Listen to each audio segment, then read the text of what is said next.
How can I truly show that I love you? How can I truly say how I need you? Mercy. That's the word that we're discussing this week as we continue our one-word study this year, 2017. Mercy. So we talked about this morning, but this evening as we look at mercy, I want us to look at mercy as compassionate mercy. And I know of no better place to learn about compassionate mercy than the story that Jesus tells in Luke chapter 10, beginning at about verse 30 of the Good Samaritan. I'm going to be reading from the New Living Translation, and I'm going to back up verse 29. The man wanted to justify himself and his actions, so he asked Jesus, "And who is my neighbor?" Jesus replied with a story. A Jewish man was traveling from Jerusalem down to Jericho, and he was attacked by bandits. They stripped him of his clothes, they beat him up, and left him half dead beside the road. By chance, a priest came along, but when he saw the man lying there, he crossed to the other side of the road and passed him by. A temple assistant, a Levite, walked over and looked at him lying there, but he also passed on the other side. Then a despised Samaritan came along, and when he saw the man, he felt compassion for him. Going over to him, the Samaritan soothed his wounds with olive oil and wine and bandaged them. And then he put the man on his own donkey and took him to an inn where he took care of him. The next day, he handed the innkeeper 2 silver coins, telling him, "Take care of this man. If his bill runs higher than this, I will pay you the next time I'm here." Now, which of these 3 men would you say was a neighbor to the man who was attacked by the bandits? Jesus asked. The man replied, "The one who showed him mercy." Then Jesus said, "Yes, now go and do the same." Mercy.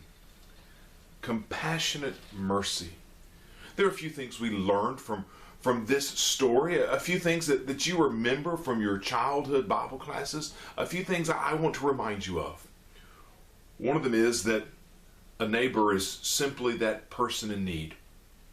Not necessarily the person who is religiously like you, not only the person who is ethnically like you, not the person who necessarily agrees with you 100% of the time, not that there is such a person, not a person who is just simply like you. People are our neighbors, and we need to show them compassionate mercy. You see, our faith is really about mercy. If we're going to be disciples of Christ, if we're going to be followers of Christ, if we're going to be Christians, then Christ's life and our life should look very similar. This is what the religious people of Jesus' day and before Jesus' day had missed. See, look at what the prophet records in Micah chapter 6, about verse 8. "He has told you, O man, what is good, and what does the Lord require of you? But to do justice, and to love kindness, and to walk humbly with your God." The word kindness there is the idea of steadfast love or mercy. James 1 and 27, James tells us this: "Religion that is pure and undefiled before God the Father is this, to visit orphans and widows in their afflictions, and to keep oneself unspotted from the world." In other words, to be full of mercy. James 2 and verse 14, James says this: "What good is it, my brothers, If someone says he has faith and does not have works, can that faith save him? If a brother or sister is poorly clothed and lacking in daily food, and one of you says to them, "Go in peace and be warmed and filled," without giving them the things needed for the body, what good is that? Faith that is not active in mercy and compassion is not faith that follows Jesus as our example and as Christ. Mercy, we learn, involves sacrifice.